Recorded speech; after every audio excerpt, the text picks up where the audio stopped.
চট জলদি শর্ট টাইমে রেসিপি তৈরি হচ্ছে। কী তৈরি হচ্ছে বলো তো বন্ধুরা? আদা জিরে লঙ্কার পেস্ট করে দেওয়া হয়েছে, আলুগুলোর মধ্যে দিয়ে দেওয়া হয়েছে, একদম ঝটপট করে দিয়ে দেওয়া হয়েছে, একদম ঝটপট করে দিয়ে দেওয়া হয়েছে, ঝটাপট করে হয়ে যাবে। কী তৈরি হবে বলো তো বন্ধুরা? একটু ভালো করে কষিয়ে নিতে হবে, ঝটপট একটু ভালো করে কষিয়ে নিতে হবে, তারপরে তৈরি হয়ে যাবে ঝটপট রেসিপি, চট জলদি শর্ট টাইমের রেসিপি। বন্ধুরা দেখো ভালো করে কষিয়ে নিয়েছি, তেল ছেড়ে দিয়েছি, এবার দিয়ে দেওয়া হবে কী বলতো বন্ধুরা, একদম গরম করে নিচ্ছি জলটাকে, একদম গরম করা জলটা দিয়ে দেবো, তারপরে চট জলদি শর্ট টাইমে কী তৈরি হয় দেখো বন্ধুরা। জল করে গরম করে রেখেছিলাম, জলটা দিয়ে দেওয়া হয়েছে। দেখো গরম করে রাখা জল না দিলে কিন্তু স্বাদ হবে না। একদম চট জলদি শর্ট টাইমের রেসিপি বলে কথা, ঝটপট কিন্তু তৈরি করলে খুবই ভালো লাগবে। অ্যাকচুয়ালি কী বলতো বন্ধুরা, নদীর মাছ খেতে কিন্তু খুব ভালোবাসি আমি। নদীর জ্যান্ত মাছ আমি কিন্তু অ্যাকচুয়ালি জ্যান্ত মাছ করে মানে অ্যাকচুয়ালি ফ্রিজে রেখে কিন্তু খাই না। আমি জ্যান্ত মাছ যখনই আনি তখনই কিন্তু রান্না করে তখনই খেয়ে নিই, কেননা আমি কিন্তু একটা মাছ প্রেমী, অ্যাকচুয়ালি ফিশ লাভার। অ্যাকচুয়ালি আমি খুব ভালোবাসি মাছ খেতে, আর মাছ কিন্তু আমার কাছে খুবই প্রিয়। হ্যাঁ জানি না অনেকে চিকেন মটন প্রিয়, আমার কাছে চিকেনটা একদম প্রিয় না, মটনটা প্রিয়, কিন্তু আমি মাছ খেতে খুবই ভালোবাসি। এই কারণে দেখো চট জলদি শর্ট টাইমে একটা সুন্দর রেসিপি হবে, আর দারুণ করে কিন্তু মজা করে খাওয়া হবে। ঝটপট জল দিয়ে দিই, জলটা একটু ফুটে উঠুক, তারপর দেখো কী রেসিপি তৈরি হয়।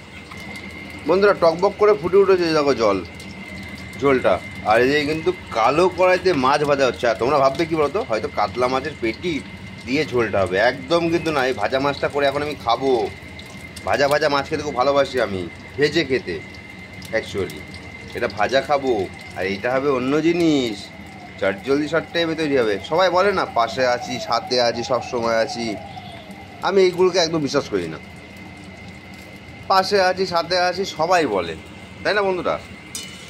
এটা হচ্ছে মুখের কথা, আর কেউ কোনো সময়ের জন্য থাকতে পারে না। আমি কি বলি বলো তো, পাশে আছি সাথে আছি নেই, আমি বলি একটাই কথা, চেষ্টা করব থাকার, যদি পারি চেষ্টা করে দেখতে পারি, কিন্তু একবারও আমি বলি না সাথে আছি পাশে আছি। এই যে একটু নেড়ে চেড়ে নেবো, এবার কী হবে বন্ধুরা বলো তো?